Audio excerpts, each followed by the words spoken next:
Okay, let's try recording something else tonight since I'm still awake.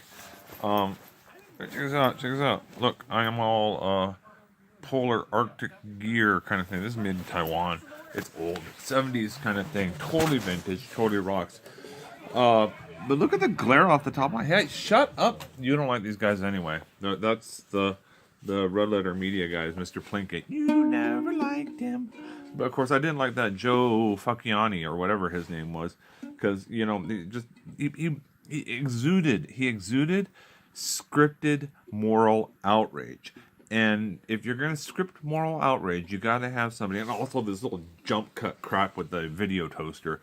I could have done that with it's the stuff that they used to do jump cuts on Saturday Night Live with. It is so old. Video toaster, the guy sucks. It's not funny. And if you're gonna sit there and I know what it was about him that I really, really didn't like. What I really, really, really, really didn't like about the guy is that he was like a parody of Melvin Udall. And that is a movie that you and I adore, which is as good as it gets. And so that you actually would buy into this jackweed, I don't know. So I've been learning that tune that I like a lot from Jimmy Eat World. Although I can't seem to keep the strum and the words together because I put Josie down for far too long. And I promise you, I will never put Josie down again. Although I am writing a tune now called Broken Josie. So that should come out pretty good. But hold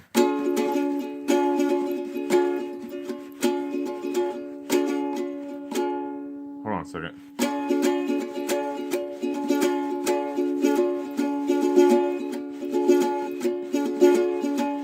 I can't compete with a newfound religion. The good word seems everywhere, but good words only. See, I'm fucking it up already.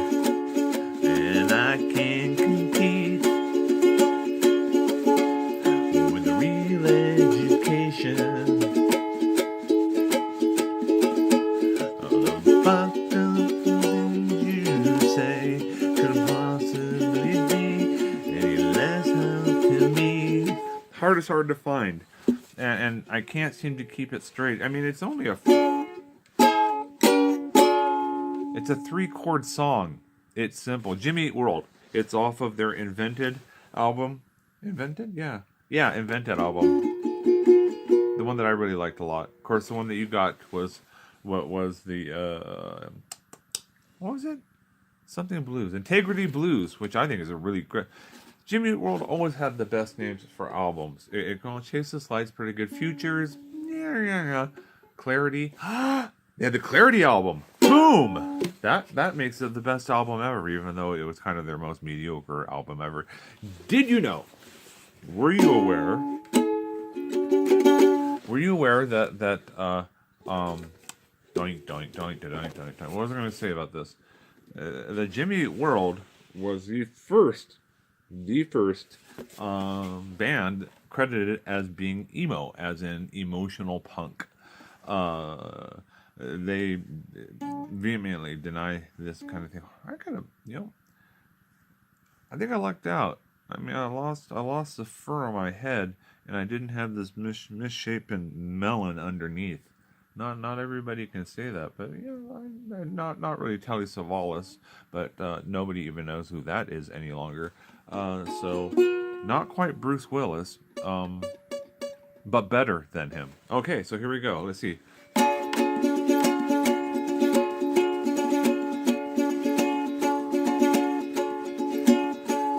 I can't compete with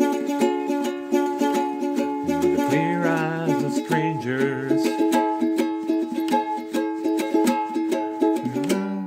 More and more replaced by my friends each night. And I can't compete, I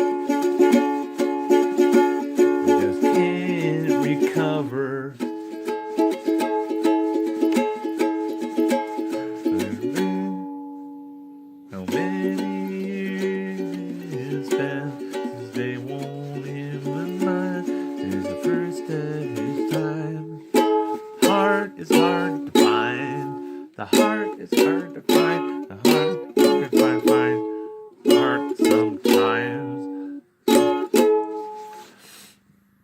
I can't do the chorus part because I don't have the vocal range for it. But I'm still trying to get the stanzas, which sound pretty cool. And I can't compete with a newfound religion. A good word seems everywhere, but good words only. And I can't compete with a real education. All the fucked up things you I can't help it. It's the only time that Jimmy Eat World ever cusses. And I can't compete with a real education. All the fucked up things you say could possibly be less help to me. The heart is hard to find. Hard to find. I'll get it. Hey, but you know, that's just me screwing around over the last 10 minutes, and the only reason why I just wanted to impress. Yeah, this is the type of pen that they give you when you're in Haven. Check this thing out. It's all bendy and rubbery, and the ink doesn't come apart, and you can't. It's like one right here. The only way you're really gonna kill yourself with this thing is like to put it up your nose, like oh, that tickles. But to put it up your nose and then like slam it in there with a frozen pint of milk, which I did one night just for the hell of it. That was cool. Just rock hard. Yeah. So, hon, I miss you. I miss doing this kind of shit with you. And it was interesting, you know. We were having our rough times right before both of us ended up in the hospital. We were having our rough times talking to each other, and that 7, 8, 9 days apart really put a lot of things into perspective. And goddamn, you want to talk about something that really puts something into perspective? Have the love of your life pass on, because that's what you did. And I'm here, and I hope that you're up there looking down on this and realizing just how much you really were loved, and that you know, we talked. You said you missed doing all the dickish things with me, and you're leaning towards yes, you're leaning towards no. I gotta tell you that your cousin is, I bought her for $20, so I knew what was going on in your room. Honey, there were misspoken truths given to you about me. I wanted to be there every second I could holding your hand, but I wasn't going to create drama while you were suffering as much as you were. And now that you're not suffering any longer, you gotta suffer through songs. What songs can we play now?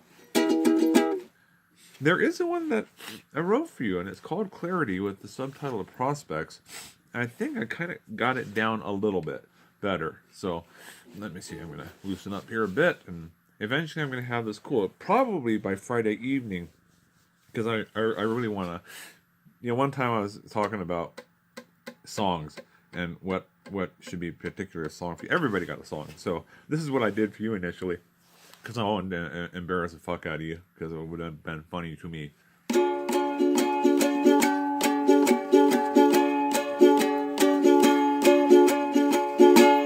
Where it began, I can begin to know it, but then I know it's growing strong.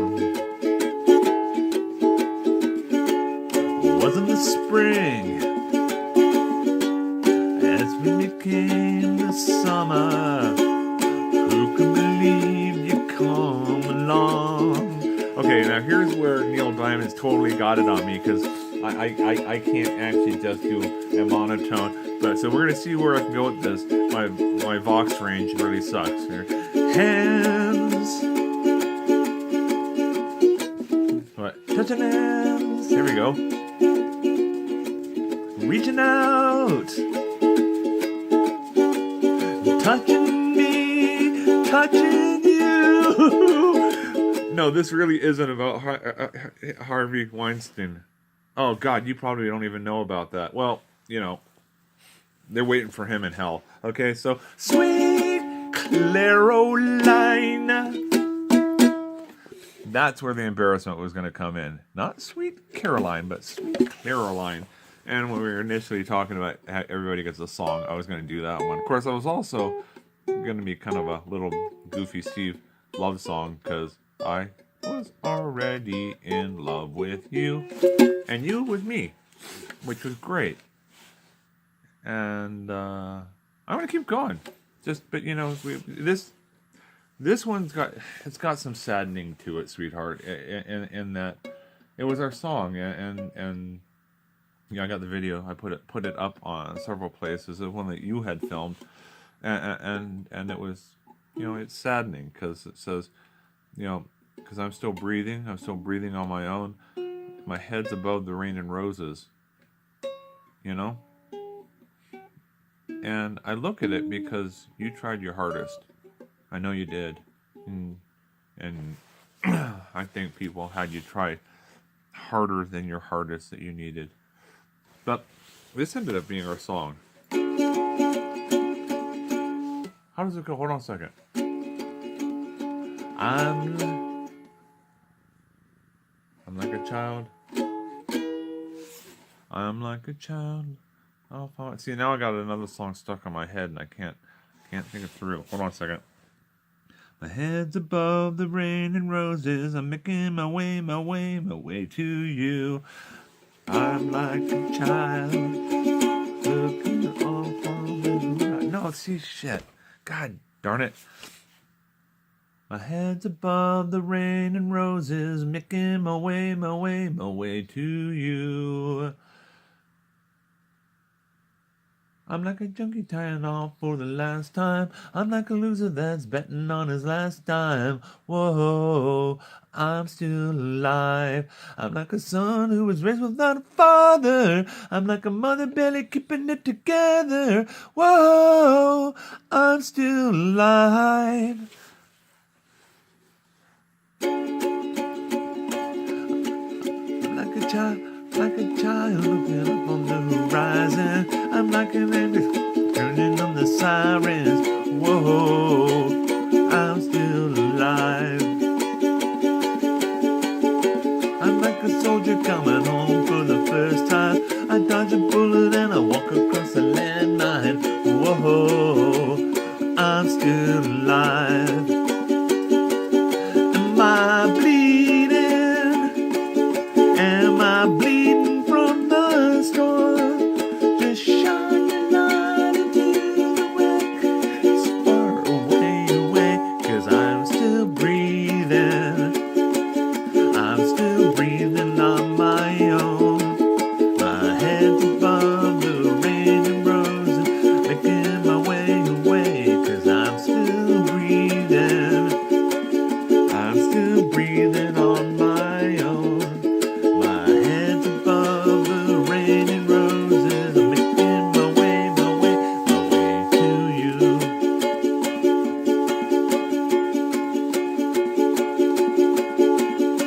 I'm like a junkie tying off for the last time. I'm like a loser who's betting on his last dime. Whoa, I'm still alive. I'm like a star that was raised without a father. I'm like a mother belly keeping it together.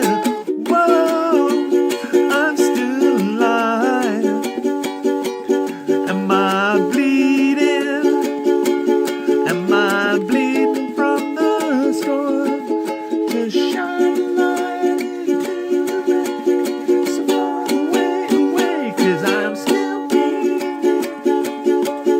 I'm still breathing. So it goes, making my way to you. That's the part I like. Anyway, that's what ultimately became your song, and kind of our song. And there's not an irony to it. There's there's not one of those things like, oh, all I'm lacking is the boils right now. No, it's just one of those things that it's a song that held a lot of meaning to me when I told you about it, and how much it resonated with me, particularly during those suicide attempts, that I can look back upon and recognize perspective. And that's the one thing, sweetie, is that I had all that shit that happened with that splinter group with DBSA. I had the mental health court. I lost a job. All these other little things that happened in my life, and I say they're little things because when you remove a huge part of your heart, when the woman of your dreams passes away, it puts everything in perspective. I mean, I just really, there's nothing. I can get through this grief, and grief is powerful, and it's going to strengthen me in some of the most bizarre ways possible, I think. And you always said, and you knew well ahead of time with the prescience, you knew you were going to die young. And I think you knew because you had been to doctors previously, and I think you knew because you knew your liver was already screwed up and there wasn't much you can do about it any longer. But what I was going to say to you really is knowing and believing you, and I did. When you would tell me that you were sure you were going to die young, I did say, well, if that's the case, then let's just live a whole bunch of different moments. And that's what we did. There are moments where I believed in you. 25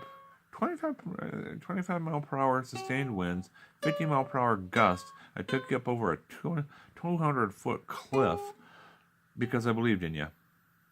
That was our second not date. And already then I believed in you. And that feels great. Because I knew you believed in me as well. And that felt great.